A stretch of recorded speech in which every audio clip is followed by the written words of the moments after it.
திருவண்ணாமலை தீபமலையில் புவியியல் மற்றும் சுரங்கத்துறை தொழில்நுட்ப வல்லுநர்கள் குழு ஆய்வு மேற்கொண்டு வருகின்றனர். கூடுதல் விவரங்களோடு இணைகிறார் செய்தியாளர் மணிகண்டன். மணிகண்டன், வணக்கம். விவரங்கள்.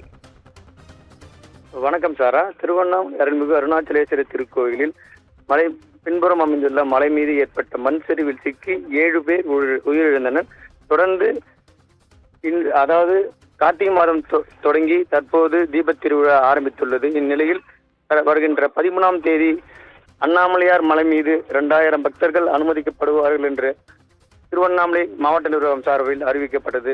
அதனைத் தொடர்ந்து இந்த சம்பவம் நடந்ததை தொடர்ந்தும் தற்போது அண்ணா யூனிவர்சிட்டியில தற்போது 8 பேர் கொண்ட குழு தற்போது திருவண்ணாமலை அண்ணாமலையார் மலை மீது ஏற்பட்ட மண் சரிவில் ஆய்வு செய்வதாக தற்போது மலை மீது ஏறிக்கொண்டு வருகின்றனர். தற்போது சம்பவ இடத்தில் ஆய்வு செய்து தொடர்ந்து 2668 அடி உயரம் கொண்ட மலை மீது தற்போது தீயணைப்புத்துறை, மருத்துவ குழு, மாவட்ட ஆட்சியர் உள்ளிட்ட 100க்கும் மேற்பட்டோர் தற்போது ஆய்வு செய்வதற்காக தற்போது மலை மீது ஏறி வருகின்றனர். அதனுடைய காட்சிகள் நாம் பார்த்து வருகிறோம்.